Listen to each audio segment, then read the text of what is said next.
Dear student अस्सलाम वालेकुम। आज हम मेडिकल लैब टेक्नीशियन के पेपर की बात करेंगे क्योंकि 5 जून को आपका पेपर है और बच्चों के फ़ोन कॉल्स आ रही हैं मुझे कि मैम हमें पता ही नहीं, पेपर हमें समझ नहीं आ रही, क्या करेंगे।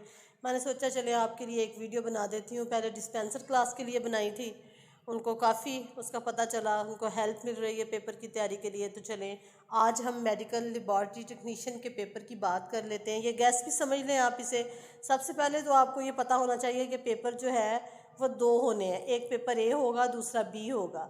ए पेपर जो है और बी पेपर दोनों 100-100 नंबर के होंगे और ए पेपर में 7 सवाल होंगे टोटल, जिनमें से आपने 5 सवाल जो हैं वो हल करने हैं। ठीक है, हर सवाल 20 नंबर का होगा, तो उसमें पास होने के लिए 50 नंबर लाजमी, इसलिए आपने बड़े अच्छे तरीके से पढ़ के जाना है। पेपर वहाँ बैठ के तसल्ली के साथ आपने करना है और पहले सवाल को पढ़ना है कि सवाल है क्या। ये ना हो कि सवाल कोई और हो और आप आंसर कोई और दे रहे हैं। ठीक है, सवाल को पहले अच्छे तरीके से पढ़ लें। चलें जी, आते हैं सवाल नंबर 1 की तरफ। जिगर के मुख्तलिफ टेस्टों के नाम और उनकी नॉर्मल रेंज बताएं। सारी बार लेबॉर्ट्री का काम है, लेबॉर्ट्री का पेपर है, तो लेबॉर्ट्री में वैसे ही काम आएंगे। अब जिगर के मुख्तलिफ उसने टेस्ट बयान कर दिए हैं। वो कहता है कि जिगर जो है ना, उसके टेस्टों के नाम थोड़ा सा उनको एक्सप्लेन भी करें, साथ 2-2 लाइन का बेशक कर दें, और बाद में उनकी नॉर्मल रेंज बतानी है। जैसे हम टेस्ट करवाने जाते हैं ना, तो वो कहता है सीबीसी जो है वो अडल्ट में इतनी है, ठीक है, वो उसकी नॉर्मल रेंज देता है और साथ वो क्या करता है कि हमें जो हम देते हैं करंट रिज़ल्ट हमें दे रहा होता है, वो वाली रेंज आपने लिखनी है कि उसकी नॉर्मल रेंज कितनी है। चलें जी, अब आ जाते हैं सवाल नंबर 2 की तरफ।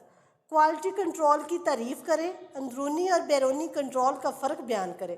अब वो बताएगा कि जो क्वालिटी कंट्रोल है ना, उसकी तारीफ़ आप कैसे करेंगे। अंदरूनी और बैरूनी कंट्रोल का फ़र्क बयान करें। ये भी सवाल आपने पूरा इसको पहले पढ़ना है, अच्छे तरीके से इसकी तैयारी करेंगे, सवाल आ सकता है। सवाल नंबर 3 है, हस्पताल में जमा होने वाले फुजले की इकसाम बयान करें। फुजला जो होता है वो वेस्ट मटेरियल को कहते हैं।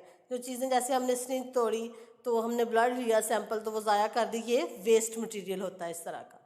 अब वो जहाँ हमने लिखा है ना, यहाँ पे हस्पताल में जमा होने वाले मटेरियल की बात की है, यहाँ इसकी जगह वो ये भी दे सकता है कि लेबॉर्ट्री में जमा होने वाले फुजले की इकसाम बयान करें। जब हस्पताल में आएगा ना, तो थोड़ा सा सवाल वही है लेकिन थोड़ा सा हमने चेंज करना है। हस्पताल में जमा होने वाले फुजले की इकसाम बयान करें। इसमें हस्पताल में पता क्या आएगा, हस्पताल वाला सवाल आ जाए तो ज़ाहिर बात है हॉस्पिटल में लेबॉर्ट्री भी होती है, हॉस्पिटल में ऑपरेशन थिएटर भी होता है, डिलीवरी रूम भी होता है और जो आम पेशेंट हैं वो भी होते हैं, तो वो उसमें हर किस्म का मटेरियल आ जाएगा। लेकिन जब लेबॉर्ट्री की बात होगी ना, तो वो फिक्स मटेरियल आपका होगा। वो आप सवाल को अच्छे तरीके से पढ़ें और पढ़ने के बाद फिर आप उसको लिखें। आगे है सवाल नंबर 4, मदर सेल में मौजूद अज्जा की नॉर्मल रेंज बताएं और इनकी मिकदार किन हालतों में खून में बढ़ जाती है।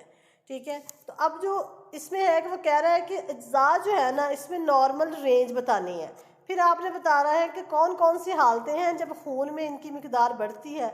जैसे उसने लिखा है सवाल नंबर 1 जो है 4 की जो ऑप्शन 1 है, उसमें है SGPT, SGOT, यूरिक एसिड और CPK। ठीक है, ये सारे जो टेस्ट है ना, ये अलग-अलग से टेस्ट है, लेकिन वो सबका बताएगा कि इसकी रेंज क्यों है और ये खून में किस वजह से बढ़ती है, उसकी रीज़न भी बतानी है आपने। हो सकता है वो जैसे हमने ये सवाल किया था पीछे क्वालिटी कंट्रोल वाला जो सवाल हमने किया ना, वो 5 नंबर का हो सकता है। क्वालिटी कंट्रोल की तारीफ़ करें 5 नंबर, अंदरूनी और बैरूनी कंट्रोल का फ़र्क बयान करें 15 नंबर, ये मिला के 20 नंबर बनाए। इसी तरह जो सवाल नंबर जो 4 है ना, इसमें वो करेगा 20 नंबर का है ना, तो 4 उसने दी होनी है SGPT, SGOT, uric acid, CPK। हो सकता है इसकी जगह वो कर दे कि आप शुगर टेस्ट कुछ लिख दे, तो उसका वो 5-5 नंबर का चारों को करेगा तो वो 20 नंबर बना देगा।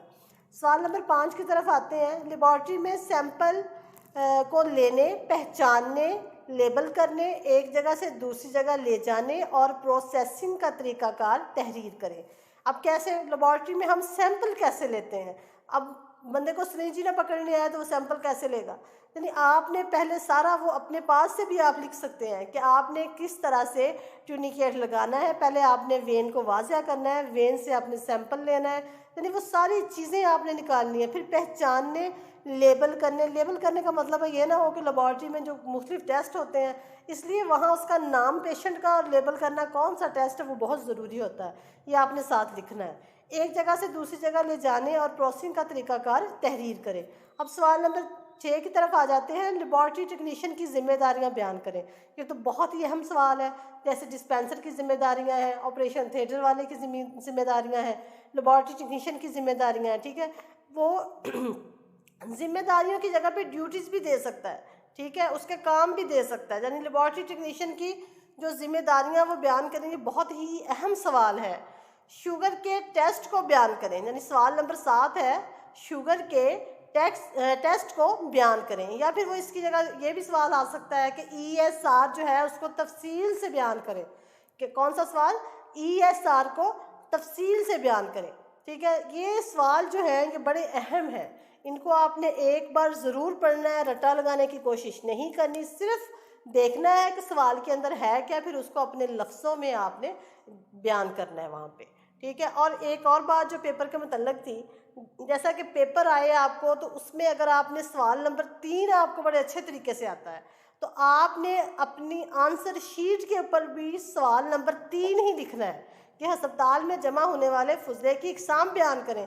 तो आप उसका क्वेश्चन नंबर भी वही देंगे, ये नहीं करेंगे कि आप आंसर शीट के ऊपर पहला सवाल लिख रहे हैं तो आप उसके ऊपर जो है आप पहला सवाल लिख रहे हैं तो पहले सवाल का ही हेडिंग देंगे। नहीं, जो आप क्वेश्चन पेपर के ऊपर से देख के सवाल लिख रहे हैं, अगर वहाँ उसने दिया हुआ ना सवाल नंबर 3 तो आप 3 ही लिखेंगे पहले को, ठीक है जी। बेस्ट ऑफ लक, अल्लाह हाफिज़।